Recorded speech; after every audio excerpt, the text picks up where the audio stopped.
Reed. This is Nicholas Garten. And this is Rob Chappell. And it's 365 Amplified in the office because all the conference rooms are booked. Yeah. Again? So, yeah. Again. People are popular. Like, people want to come in and do work here. Like, yeah, but every time I look in to one and a conference room is booked, it's just like one guy sitting there. I feel like you didn't need the conference room. I feel like there's another space somewhere. There are like single occupancy, just like little Like meeting rooms. phone booths. Yeah. And there's like a lot of them. And people do it out on the side here too. Yeah. And all over. Yeah, they have a really good space here to not take up a conference room, is what you're saying. I mean, yeah, first come, first serve, sure, but like, be a little kind of considerate. They're We fine. got a whole group of people with microphones here that need a place to be. Well, I mean, we got a place. We can use this, We're in the this office. space. It's fine. It's Our good. office is nice. Our office, yeah, it is. I like this office, and I like the ambiance, and I also like that every day, though Dave wasn't here to see me do it today, that I am always concerned about pushing or pulling the door. I am pretty sure I've done it well. You push. You pulled last week, I'm pretty sure. No, I was here. I pushed. Dave saw me. He was proud of me. Then. No, there was a few weeks ago, and I was like, "Damn it!" You've done it fairly recently. Yeah, I did. Yeah. Absolutely. I have too, to be honest. To be fair. I'm not ashamed of who I am Yep. and my mistakes. We all did it for the Yeah, entire first week. Just No. it doesn't move the way you would think a door No, does. it does not move the way that we are used to, that we have been taught. It seems like it should be a pull. And this is why starting block Exactly. is necessary. Yeah. Because it makes us rethink. It's innovation. This is an example of innovation and and helping us to think differently. And I'm not kidding. That it does make me have to think. All right, friends, let's go ahead and move into the first thing we want to talk about this morning, Rob. Next week is Juneteenth. It is. A week from Thursday, a week from yesterday is Juneteenth, June 19th. And there's lots of stuff happening around town. Sun Prairie is having their annual, and they haven't been doing it that long, but I think it's like their sixth one so far. But it's going to be basically Thursday evening at the park there in Sun Prairie, and they're going to have a step team, and they're going to have food, and they're going to have kickball and all sorts of fun stuff in Sun Prairie. And then also that the 19th all the way through the 21st will be the Madison Juneteenth on the south side. Dr. Chuck Taylor is going to have a talk on his book, Juneteenth, about Juneteenth specifically, at the Black Business Hub, and then the rest of the stuff will be at Penn Park.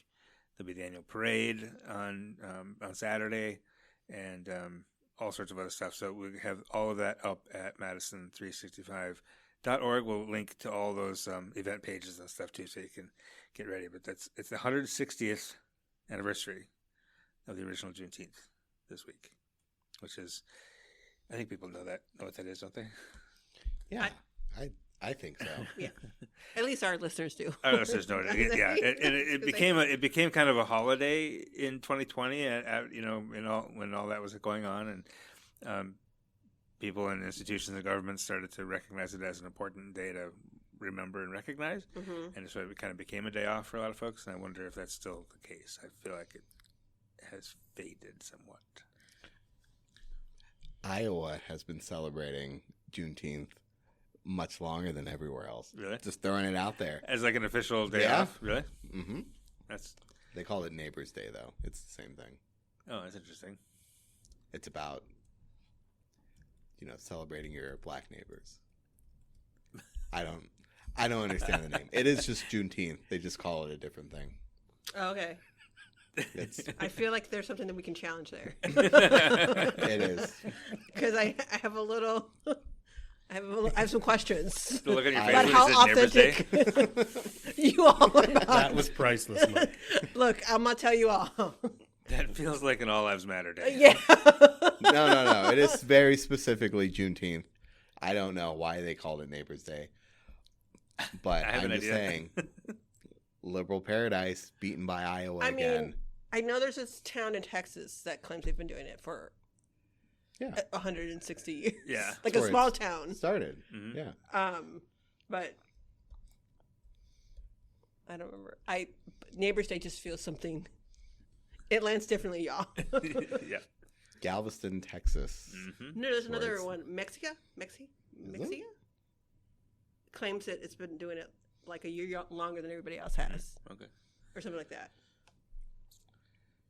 But anyway, it's happening this coming Okay. week, and there's a lot of stuff going on all over the state. Honestly, we've got the Sun Prairie and the Madison celebrations, but there's also happening in Green Bay and Appleton and Milwaukee and all over the place. So keep an eye out for that. Mm-hmm. Omar, you Yes. went over to Maydm for Yes, a long time. I did. And talked to a lot of people. Maydm being the organization led by Dr. Christina Outlay Mm-hmm. that does STEM and engineering and coding camps and internships for kids all summer. And they got some updates. Yeah. Yes, they have been just pumping up what they've actually been doing throughout their about a decade, Mm-hmm. providing the service for students. They just keep expanding. It just keeps getting bigger. And I was talking with some of the people there, and I said, I wish this stuff was around when I was a kid. I was like, yeah, we were just talking about that like yesterday. It was like, Yeah. not even 5 years ago, there was this many programs for Right. STEM, especially for children of color. Mm-hmm. So it was pretty cool to see. They've increased their internship. 35 students have been placed in internships this year, which is almost double from last year. Wow. Okay. It was just 12 people in 2021, so it's progressively grown. They found more industries, both local, statewide, and some kind of national type deals. They've served around 600 people annually now. They've kind of changed their education program to be more tailored towards students' interests, so they have intake forms now, so they can actually meet students in their interests instead of a broad curriculum, hoping to hit everything. They've actually changed their approach to teaching by implementing social emotional learning, which is a very foundational thing in actually teaching the youth. So they're making improvements just all throughout. Now that they're a decade in, and they keep doing it, they keep tweaking it, but honestly, kind of wish I was a kid and doing Maydm. Is there any opportunity? I mean, it's primarily kind of a summer program, right? So are there any spots open yet for kids to jump in? I don't think there's any spots left at this time, but there are actually year-round programs, so it is not just summer. Right. Okay. You just always be on the lookout for it. It's a cool opportunity, and it can just match you up with so many things. They've actually also started an alumni network, so the students have been through there. Well, I suppose if 10 years, there's probably a handful of kids that are like full adults now. Yeah. In careers. They have some that are coming back to teach, so cool. they've found an interest in something that Maydm has been teaching. They've expanded on it in their own time, so they've become verifiably experts in their own right to explore their own interests and hopefully pass it on to other students. So, if you're a Maydm student, maybe later you could come back and teach. Their registration for summer programs continues until the first day of each program starts. So people can have an opportunity to register still. And I only know that. And if you get a chance to, look, if something is closed, they often have a wait list. So get yourself on the wait list and I only know that, and we should share that Rob and I do have children who use Maydm and go through the Maydm summer program. With the first time really was last year. And we got waitlisted, and he was able to participate like 2 weeks later, and it was incredibly valuable for him to go through. So much so that he's coming back next year and encouraged our youngest to go through 2 programs for the summer. And I don't know that we can speak any more highly than what those opportunities have opened up for at least our oldest or who went through it last year and just thoroughly enjoyed it. And and from what I understand too, they also have a rolling or a adjusted financial model in that you're able to, because of the sponsors and support that they have, able to pay what you can by percentage, right? So there's like, you can get anything from 25 to 75% off of these programs and such like that too as well. And they have stuff from They have like the longer program for the kind of like high school age, which our older son was in, and then they have the middle school programs that are a little bit shorter, like 2-3 weeks, and that's what the younger one is doing this year as they go into like seventh grade. Yep, and they have programs that are aligned just but for girls only as well. If they want to do that programming during the summer, just for based on being a girl and such like that too, which it's cool. It's and they do have like scholarships. Yep. Right, like full blown scholarships for the summer as well. If people have any need in that as well, but they're great. They're amazing. If you might not be able to, they start some programs starting next Monday. So those programs, once they start, I don't believe you can register, but they do have other summer programs into like July. And if those dates have not yet passed, they register until they can absolutely get it full, because they want to give everyone an opportunity, Yep. And then, as I want to mention, there's school year programs as well. Yeah, so. I always see the school year programs too, and I'm like, I want to do that. I would like a Lego day. Unfortunately, you have to be between 6th and 12th grade. So, unless you want to do I feel 21 like Jump Street. I know, I was going to say, I can only do 21 Jump Street, and not like the movies. I'm talking the TV series 21 Jump Street. The original with Johnny Depp? Not with him, though, but like with... I was thinking he was in the show. But yeah, like that version of it. And then I can do some Maydm programs, no? And Omar has that story up at Madison365.org this morning. Thank you for that, Omar. And now turning to sports. Why did your voice change? I know. That was a great transition, though. Rob quote switched into white man reporter to white man local TV news anchor. Yeah. That was already better than the broadcast team from last night. So. The Madison Night Mares had their home debut last night, Thursday night, as we record this Thursday morning.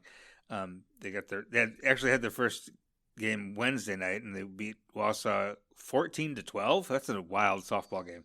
What? Yeah, but it is their sophomore season, and they're just getting underway. And Nick got to stop by a practice the other day. I did. They were out there with their new coach, Lexi Godwin, and she was directing traffic and saying, should we go again? And all the players looked like they were having a really good time. Yeah. I spoke to a couple players who are returning for their second season. Both of them play for the University of Wisconsin, so they're local and grew up liking the Mallards, and now they have the opportunity to play at the Duck Pond. Fantastic.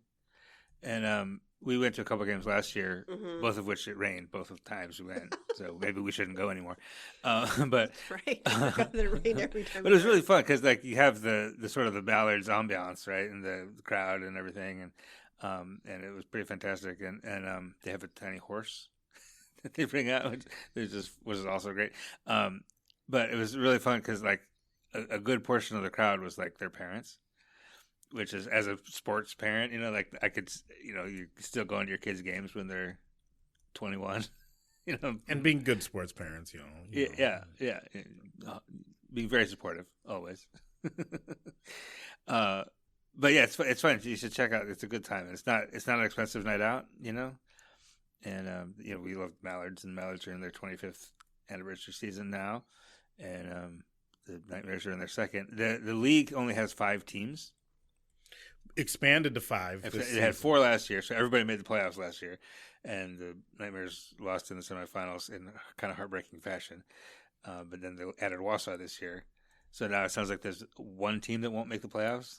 Hate to be that team. But both of the players, Danielle Lucy and Hillary Blomberg, that I talked to, were like, "No, we're going for the championship." We're winning this year, and the new coach is just out of college herself, right? Oh. Yeah, but she was an assistant coach at Oklahoma, and Oklahoma's won, I guess, 4 straight national championships. Oh, wow. Yeah, so, all right, she knows how to do it. Yeah. So she knows how to do it. And all she right. was a standout at North Carolina. So she played high level. Yeah. All right, well, check it out, guys. It is really fun. We're not sponsored by the Nightmares. Maybe we should be, but Genuinely. Genuinely, it's a fun time. Yeah, Check it was out. a good night. Yeah, even in the rain, it was fun. Yeah, So, yeah. And the merch is pretty great too. Our yeah, kid had to get that it. was actually Their Sweatshirt. uniforms and logo are awesome. yeah, love it. Last thing before the break, the big gay market is back. Omar, you covered them when they first were starting it, didn't you? Yes. When they won was that the arts business competition? The arts business competition. Yeah. The first in-person one after the whole COVID Yeah. run.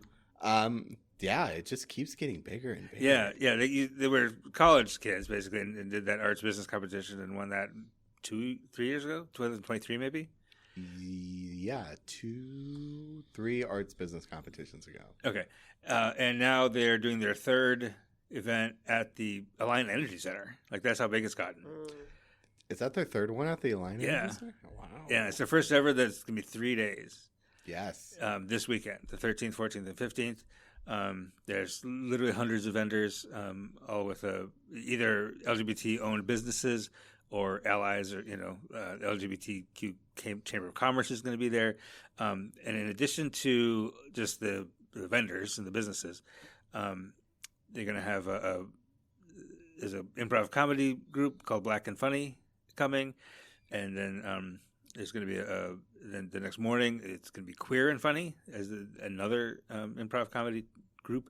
There's going to be drag shows and readings, story time for kids, and just kind of a lot of fun. So, and Rodlin May Banting, our old friend, wrote that up for us, and that is at madison365.org right now. We'll link that in the show notes. I'm excited to go. I've been out of town at every single really? last big gay market. So this time I'm not. I'm going to go to the big gay market. Yeah, absolutely. All right. It is Pride after all. That's why they're doing it now. So, and they did also say, that Alliant Energy Center has kind of done a little extra in terms of security. As it is a worry with things happening politically and around the country that if folks are nervous about coming out in that environment. That there is extra efforts to be made to Keep make everyone sure safe. folks are safe and this is a positive experience.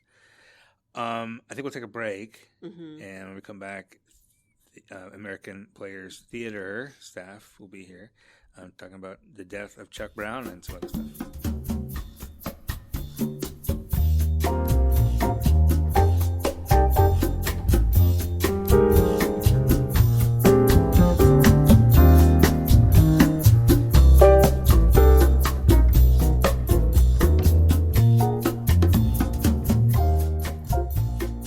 We're back, and joining us now, 3 members, esteemed members of the American Players Theater year-round staff. Can we just all introduce ourselves real quickly?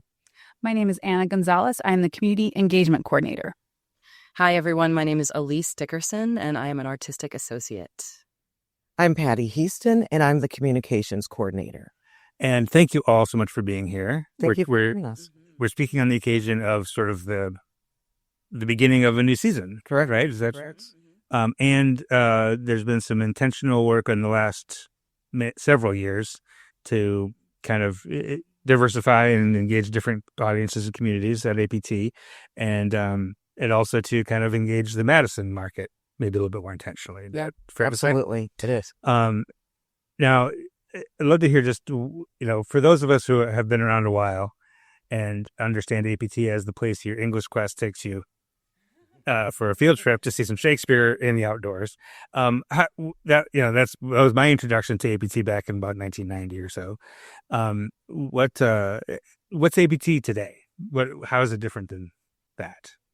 Anybody? There are segments. So it was just so interesting that you said that was your first introduction. I spoke to a couple this Saturday where we had our first preview of Midsummer Night's Dream, and they had both come from Dubuque, Iowa.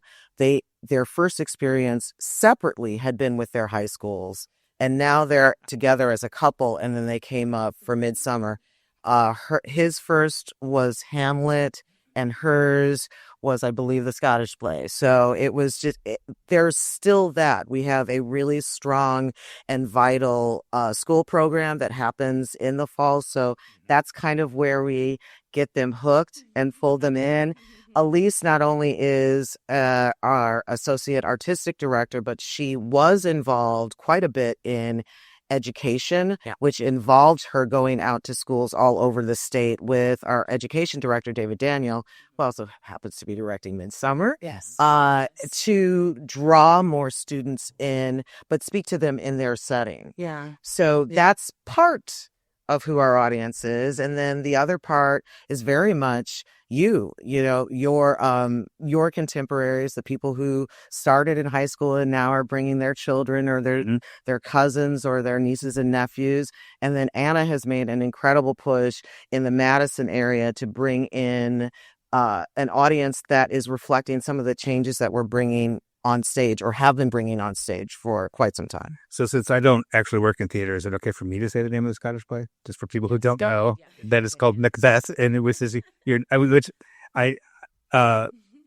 couple of weeks ago on the podcast, we do a roundtable question at the end, and the question was, what's your most off-brand thing? Like, what's the thing that people would be really surprised to know about you? And mine is that my degree is in theater. So I knew that. I knew you're not supposed to say Macbeth out loud in a theater because that's bad luck. But so when we talk about the Scottish play, that's what that is. But you, how do you? And I know you do a lot more than Shakespeare now, right? But maybe at least this is for you. Let's talk a little bit about the Shakespeare and that's the sort of the roots of APT. How Shakespeare is difficult enough to make accessible to anybody, period, at all. How do you make it? How do you work to make Shakespeare accessible to just broadly, just everybody, but also specifically marginalized communities of color who maybe haven't been engaged in intentionally before? My instinct answer is our core company that we have at APT. APT has, I think it's one of the only theaters left that might have a core company of actors, and what that means is that it's committed to, I think, 12 to 13. I think it's actually 16 or 17. It's growing in the firm. It's grown in the last 2 years. And something that makes, for me, when I first got here and listened to these core company actors speak some of Shakespeare's text, I was completely elevated. I was like, oh, this is what this means, you know. And it's because they've worked together for years. I mean, there's some actors who have been here, some core company actors who have been here for 30 years, who have been really working at the craft and the skill and the speaking of the speech and the speaking of the text. And you know, as you said, Shakespeare's kind of our bag. It's kind of our thing. And I think it's completely about the people that we hire and invest in and let them negotiate with how to make it accessible now. You know, my first year was 2019 and on stage. And I remember, you know, there was talk of diversity. Obviously, there was talk of, okay, this is a very white area. This is a very white, you know, town that we're in. And, you know, to an actor who works all over the place, that, you know, means nothing really. It's like, okay, I've worked in this small town, that small town, this big city, that big city. But I remember walking out on stage and seeing the audience for the first time, and I was completely taken out of the play because of how predominantly white our space was. I remember being like, oh, they weren't joking. Okay, like, I don't think I've ever seen something like this before. And I remember being on stage and experiencing that. And then in that short time, right, 2019 was 6-7 years ago now. I walk out on that stage now. I mean, I know they do, and it's a different. Our audience has definitely evolved in that short time, and I think it's because we make Shakespeare so accessible. I think it is because we spend the time, take the time, sitting around a table talking about this play and asking ourselves, what does this mean? Okay, this is what it meant to Shakespeare. What does it mean to us today? You know, and how do we communicate that and bring high school students in still to this day? And I've had a lot of high school students come up to me and be like, I get it now. I finally got it. And I'm like, oh, sweet. So it really is for everybody. I think, you know, when I grew up studying Shakespeare, like in my earlier days, it did feel like a members only thing. It did feel like if you get it, you get it. And if you don't, you don't. And what I like about APT is that isn't the mission. It is to expand Shakespeare to the broadest audience possible. So I think we do that pretty successfully. And how does that interface with your work? And how do you invite folks who might be like, all the these and thous, I don't get it. I'm not interested. Like, how do you engage folks? Yeah, that's a really great question. So the work community engagement does is directly informed by the programming of the season. So the plays themselves kind of dictate, the communities I reach out to and how I connect with them. Right now, we're not focusing actually so much on Shakespeare itself, but we are trying to amplify the presence of actors of color in Shakespeare plays. But Gotcha. The work that I'm really working on with communities right now is to address the things that are most important to them, which is that first experience at the theater. Those points that you're referencing about going with a school trip, which I think is true for a lot of folks. If you're growing up in an area where there is no funding for trips, for field trips. I used to teach first grade in Las Vegas, and so I understand that sometimes at school you get one bus a season, or a year for the grade level, and you really have to decide how we're going to use that bus. And then if there's any extra cost, it's just not possible. So for folks who don't have that touch point of their exposure to APT or theater in general, it's really trying to connect with them and realize like the beauty of theater and how telling any story is going to reflect your own personal experience. And what audiences right now that I work with specifically want to see is they want to see those actors of color who put in this time and this work over the last few years. And they're very interested in what those stories look like for them. And they want to be able to see that. So right now we're focusing really more on the contemporary plays more than the Shakespeare, but the Shakespeare is also a component. And that's actually a great segue to the other thing I wanted to ask about, which is, APT rooted in Shakespeare, as we talked about, but there's been an evolution into incorporating a lot more contemporary works and modern works. And how does that, or tell me about that evolution and how that has happened and how that fits in with what you do in community engagement? That's a great question. I think Alys might be able to better answer the play selection part, and then I can explain with the engagement. Yeah. Well, I know that for when we are looking at plays, that there is kind of a pool of plays that folks suggest for us to do. If it's a newer play, we do. For the past couple of years, we've done a couple world premieres. We did The Virgin Queen Entertains Her Fool. This year, we're doing The Death of Chuck Brown, written and directed by Gavin Lawrence. And in terms of the Shakespeare's, we really look at the canon and what we have done when, and how long ago was our last Twelfth Night? How long ago was our last Mackers, or the Scottish play, as you said? And I know that they did, what we're doing this year is Midsummer Night's Dream. And the last time we did that, I think, was it 2016, 2017, something like that? So not terribly far off from where we are now. But we take a look at the canon and see what plays do the people really enjoy. The comedies are always ones. They make a lot of money for us. Yeah. They bring a lot of people here, and they have a lot of different. Thank you. And they have a lot of different demographics that enjoy them. So that's kind of how the Shakespeare's are chosen, as well as some of the newer plays. And what's the thought behind integrating the contemporary more? Well, that's a really good question. It's not just one thought. It's what are other thoughts? It's we have a program that we created in 2020. It was amid, I think, the COVID years of creating the classics of tomorrow. We at APT had to ask ourselves, what exactly is a classic? And it's a question we keep asking ourselves. So I think the through line thought is this a classic? And what I think a classic means is that it speaks to folks through time. The reason we do Shakespeare, the reason we do Chekhov, a lot of G.B. Shaw we do, it's because it can still speak to people today as it did back when it was first originated.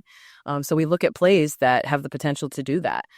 Could a play that we write today mean the same thing or have the same impact in 50, 100, 200 years?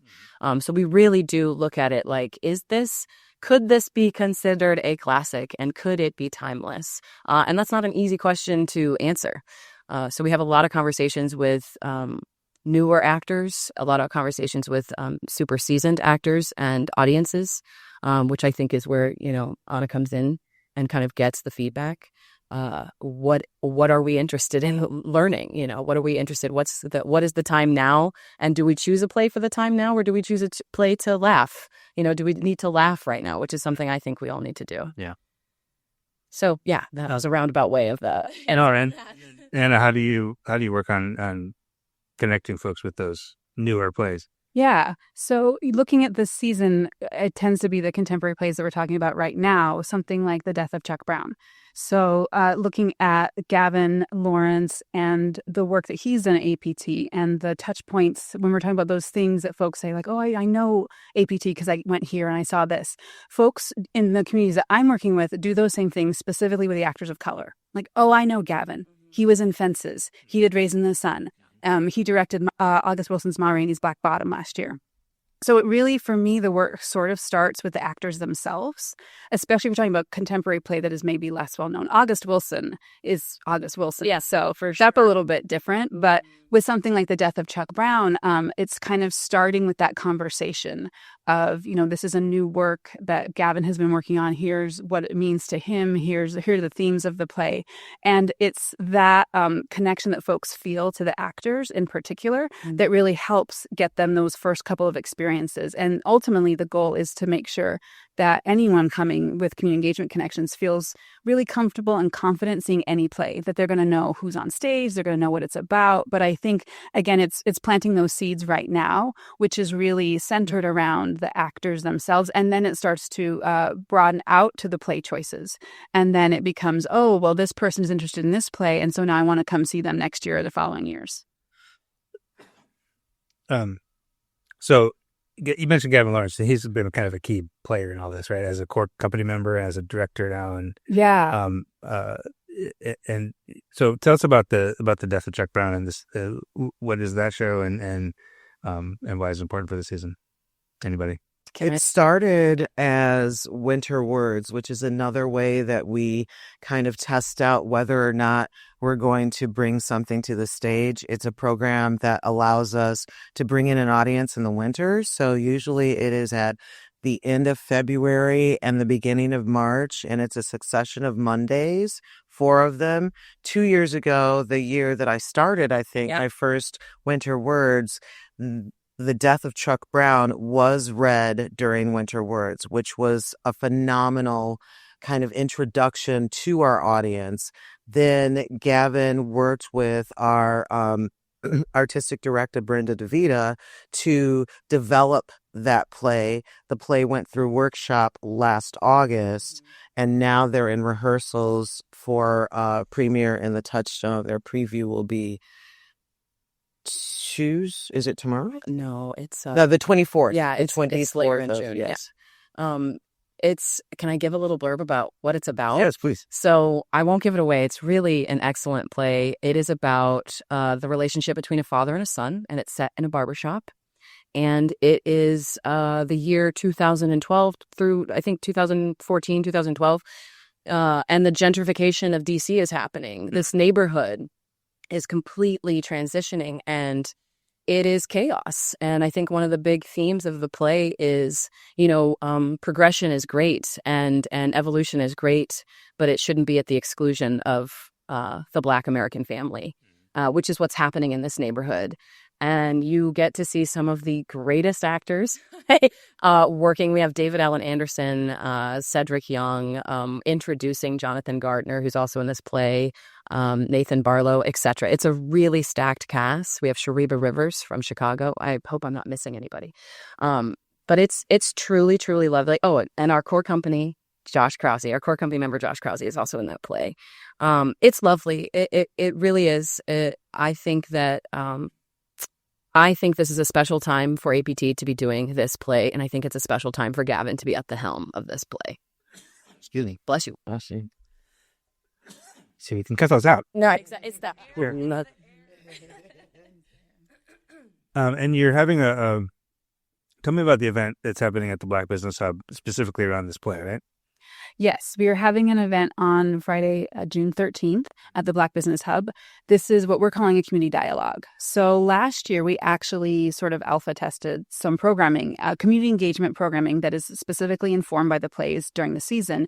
And talking in conversation, what I do with folks in the community groups and organizations that I work with is really kind of understanding, like, what are the barriers to being more connected to APT? And cost and distance are realities. Those things are true.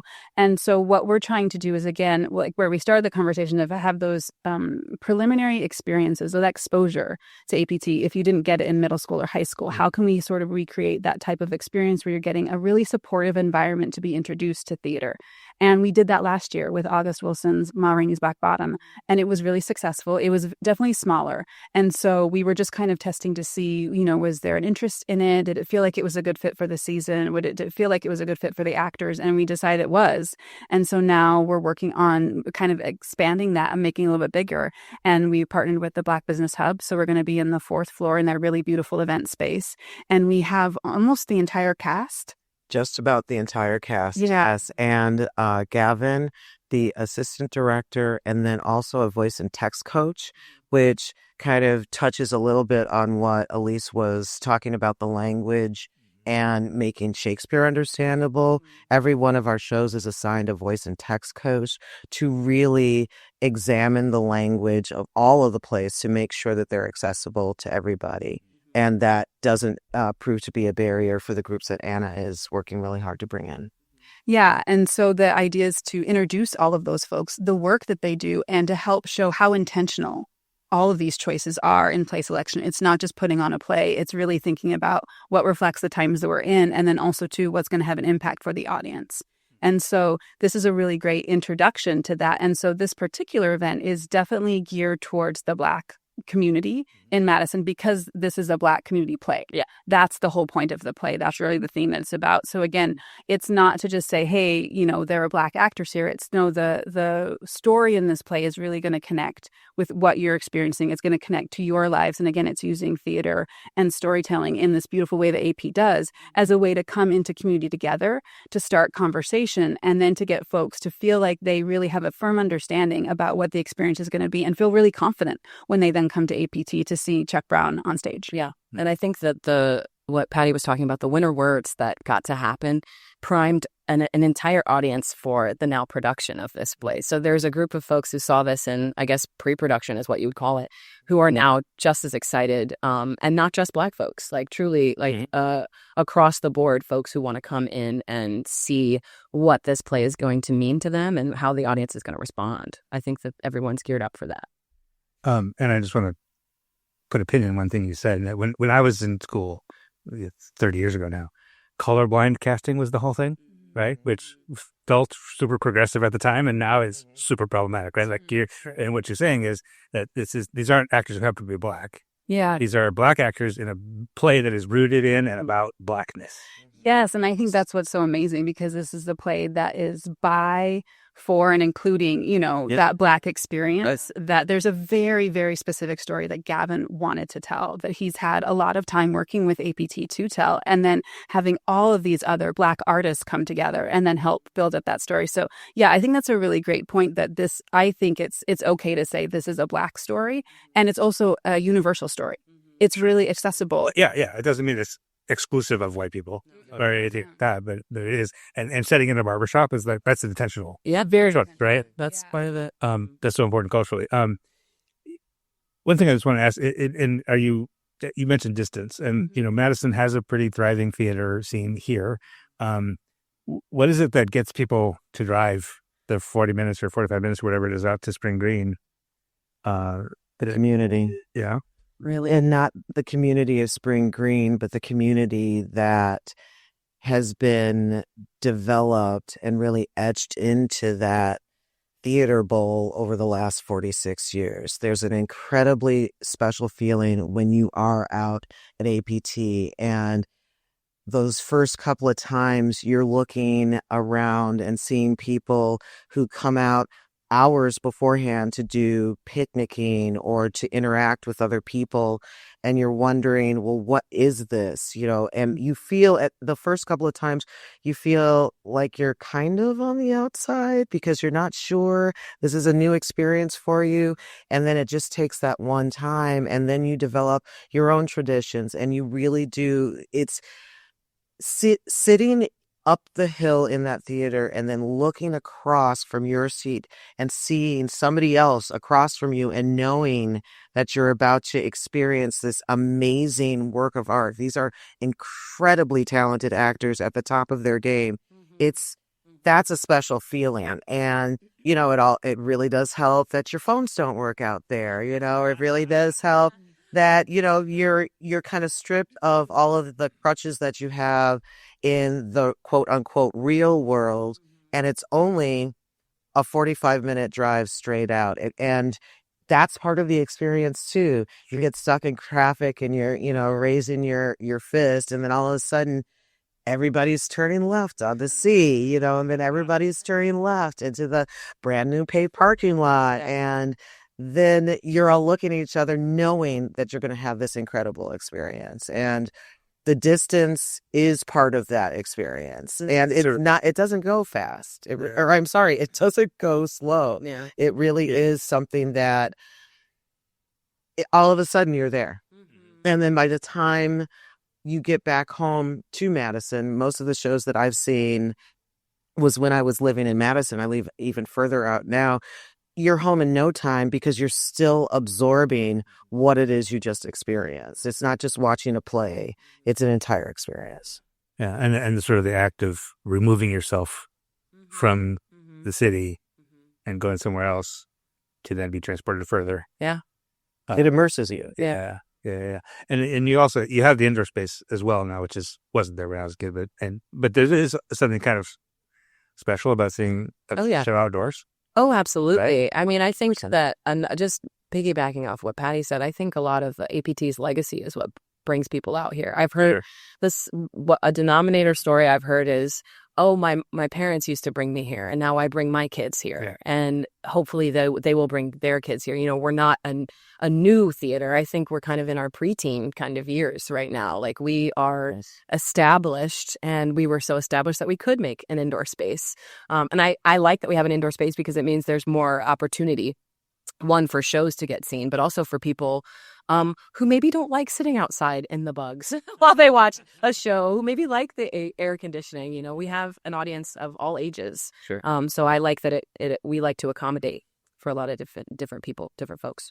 And I'll just mention too, for folks who don't maybe know, that you're a repertory company, right? You're in rotating repertory, which means all the plays are kind of happening all the time, all summer. Correct. Instead of just a 3-week run of this and then a 3-week run of that. I think we produced 9 shows. 9 total. Yeah. We open with 5, add 3, and then in October we start closing down the shows, and then our shoulder season is held in the Touchstone Theater. Right. So this year, the Death of Chuck Brown will be at the Touchstone Theater, and then in the fall we'll be doing the 39 Steps. Oh, no kidding? Yeah. That's our yes. You do the 39 steps in the Touchstone? Yeah. We're doing the 39 steps in the Touchstone. You heard it here first. Yeah. Wow. Stay tuned. There are always new announcements coming around that particular show. Yeah. I love that so much. For sure. All right. Listeners, if you've not heard of 39 Steps, it's hilarious. You have to see. All right. How do we follow you? How do we find you? How do we get tickets? You can follow us at www.americanplayerstheater.org. That's our landing page. You can get tickets, descriptions of the plays. You can find out about Alys, Anna, and I. You can find out about all of the actors. All the information is right there. You can also call the box office. I wish I could rattle that number off for you. We'll put all that information in the show notes. And again, it's at the Black Business Hub tonight as you're listening to this Friday morning. And anybody can come by, or is it? So we would love for anyone to come by. We're, really opening it up to have whoever feels like this would be a good fit for them to get to know us. Come down to the Black Business Hub on South Park Street tonight, 7:00, and then just take in some shows this summer. Yes. Anna, Alys, Patty, thank you so much for being with us today. Thank you so much for having us. All right.